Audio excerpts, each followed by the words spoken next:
Est-ce que tu sais ce que signifie le mot amour? Pourquoi est-ce que ta définition du mot amour n'est pas celle que tu crois? Nous allons voir ça ensemble dans ce podcast. Alors si tu me connais pas, moi c'est Saki Linuma et sur cette chaîne, je te parle du PN masqué. Donc pourquoi je te parle du PN masqué? Parce que sur la plupart des chaînes que vous regardez et celles que j'ai regardées aussi moi aussi, c'est que on parle d'un pervers narcissique qui fait des crises de colère, qui te rabaisse en permanence, qui est critique, qui a des paroles ouvertes devant les autres, qui te critique en permanence et qui juge. En revanche, un pervers narcissique masqué ou introverti, c'est plutôt quelqu'un de timide et de renfermé. Il est tout aussi toxique qu'un pervers narcissique grandiose. Rassure-toi, ne te rassure pas, c'est assez grave d'ailleurs. Lui en fait, il va pas te critiquer directement, non, il va le montrer par des actes et ce sera pas dans les paroles, ce sera plutôt dans les gestes et tu vas comprendre que tu as fait quelque chose qui n'allait pas.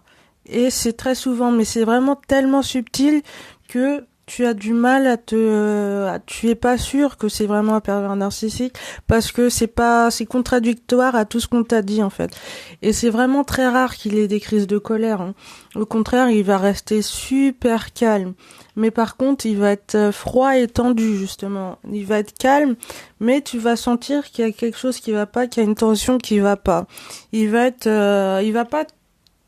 te le montrer, mais il va te le faire sentir en fait. Si jamais t'as connu ce type de pervers narcissique, n'hésite pas à l'écrire en commentaire. Comme ça me permet d'améliorer la qualité des podcasts et tout ça. Et aussi, abonne-toi à la chaîne et clique à la cloche pour avoir plus de contenu. N'hésite pas à la partager justement aussi, c'est important pour pouvoir en parler autour de toi, pour qu'on sache que il y a plusieurs types de pervers narcissiques et il n'y en a pas qu'un seul. Donc, le sujet d'aujourd'hui, c'est pourquoi est-ce que ta définition que tu te fais de l'amour est fausse? Alors moi, je te parle de l'amour. Pour moi, l'amour, c'est un concept assez flou. Et ça n'a rien à voir avec ce qu'on voit dans les films au cinéma, à Hollywood, ou même l'amour dans un couple quand deux personnes s'aiment, l'amour passion, ou bien même l'amour familial. Donc si jamais t'as été dans une famille assez toxique, en général, est-ce que c'était vraiment de l'amour ce que tu as connu? Je suis pas sûre, parce que est-ce que tes parents, tu faisais des choses pour faire plaisir à tes parents, ou tu faisais des choses, soit tu le faisais pour eux, soit tu le faisais par crainte parce que tu avais peur de ce qui allait se passer ensuite et tu avais peur des représailles. Et du coup, ce qui a amené au fait que comme tu avais peur d'être rejeté par tes parents quand tu étais enfant, quand tu as grandi, t'as un peu gardé le même mécanisme en fait, et ça fait que quand tu veux t'affirmer, dire quelque chose à quelqu'un que t'es pas d'accord avec lui, comme t'as pas envie de le vexer, tu vas garder des choses en toi et tu vas pas dire directement, tu vas essayer de répondre de manière détournée parce que t'as peur que le volcan explose entre guillemets. Et ça c'est pas bon en fait, ça prouve que tu veux te contrôler parce que tu penses que tu veux en tout cas, je parle pour moi. Pour moi, je pensais en fait que aimer les gens, c'était les protéger, c'est-à-dire de pas leur dire des choses qui me dérangent moi. Je préfère les garder pour moi, intérioriser. Et ça fait quand même une grosse boule en moi en fait. Tu vois, ça s'accumule. Genre plus tu gardes. C'est comme si les autres en fait, ils te déversaient leur frustration, leur colère, leur rage et tout ça. Et toi, au lieu de temporiser, de faire quelque chose, tu le gardes pour toi. Et ça peut te créer des maladies, hein, moi, en ce qui me concerne, ça me faisait plutôt un poids sur la poitrine ou des maux d'estomac. Et justement, comment faire pour aller mieux? Je pense que se dire que c'est ok en fait d'accepter cette partie de nous.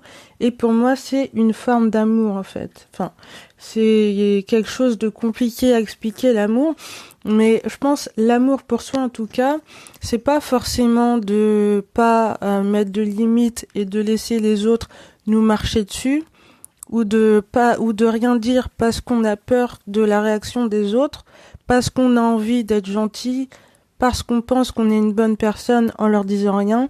Mais je pense que c'est aussi le fait d'accepter que justement on est comme ça, et au lieu de vouloir essayer de changer à tout prix, de se dire c'est ok, j'ai du mal à m'affirmer, c'est ok, c'est pas grave, ça arrive. J'ai du mal à poser mes limites, c'est ok.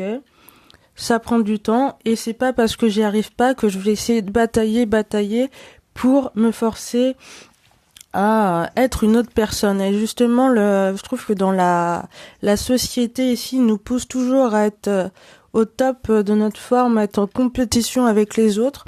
Et je trouve ça très malsain en fait. Au final, tu n'as personne à impressionner en fait. Et je sais que ça m'a fait beaucoup de mal parce que de vouloir prouver des choses aux autres pour qu'en retour ils m'aiment et dire bah voilà j'ai fait ci ça pour toi, mais au final est-ce que les gens quand tu leur rends des services ou tu fais des choses comme ça pour eux, est-ce que eux ils t'aiment en retour? Est-ce que parce que t'as accepté de faire cette chose, est-ce que c'est parce que t'as accepté de rendre service? Par exemple, je sais pas, d'aller donner un coup de main à ton ami, que t'es quelqu'un de mieux entre guillemets et que tu l'aimes et tu te sacrifies sur quelque chose que tu voulais faire. Tu voulais peut-être rester chez toi, regarder un film et tu dis qu'il a vraiment besoin d'aide et que tu dois l'aider. Ben ça, c'est un peu un de mes défauts et j'essaye d'arrêter et de me concentrer sur moi, sur ce qui me fait vraiment plaisir. Est-ce que aller dans cette association, ça me fait plaisir?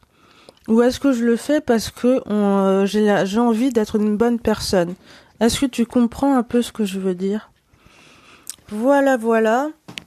Je pense que je vais m'arrêter là. C'était ce que je voulais te dire aujourd'hui. Et il y a beaucoup de choses à dire, hein. Si tu veux en savoir plus, n'hésite pas à m'écrire en commentaire ou tu peux m'envoyer un mail. Et si jamais tu veux savoir si tu as été avec un pervers narcissique introverti ou masqué, il y a un quiz dans il y a un lien dans la description où je te pose des questions et si tu réponds et tu sauras si tu as été avec un pervers narcissique masqué. Donc n'hésite pas à partager ce podcast autour de toi et moi je te dis à la prochaine. C'était un plaisir. Saki Linuma. Salut.